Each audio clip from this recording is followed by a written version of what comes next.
Once, in a small African village surrounded by hills and streams, there lived a man named Olu.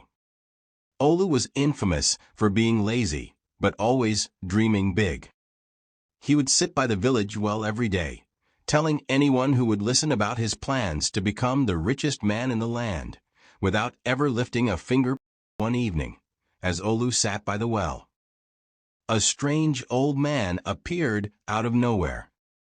He wore a tattered robe but had a golden staff that sparkled in the setting sun. The old man looked at Olu and said, "Young man, I have been listening to your dreams. I can grant you 3 wishes, but only 3. Use them wisely." Olu jumped to his feet, his eyes wide. 3 wishes? Anything I want. Anything, the old man replied, but beware, greed and foolishness will lead to trouble. Olu didn't hear the warning. He was too busy thinking about his first wish. Without hesitation, he shouted, "I wish for a mountain of gold." The old man tapped his staff on the ground, and suddenly, there it was, a glittering mountain of gold coins towering behind Olu. The villagers ran out of their huts, gasping in awe. But Olu soon realized his mistake. The gold mountain was so big it blocked the path to the river, cutting off the village's water supply. The villagers began shouting at Olu, "You fool! What good is gold if we can't drink?" Olu scratched his head, embarrassed.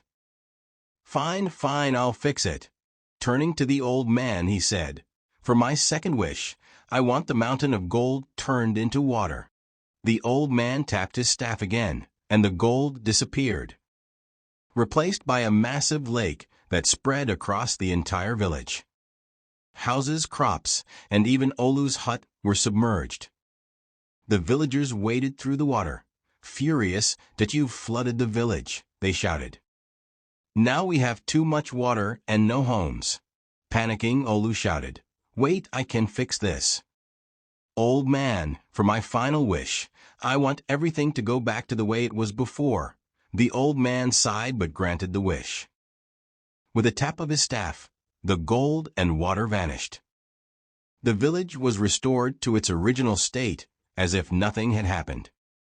Olu sat down by the well, exhausted and ashamed. He had wasted all 3 wishes and had nothing to show for it. The old man shook his head and said, "Greed and haste have left you empty-handed. Perhaps next time you'll think before you act."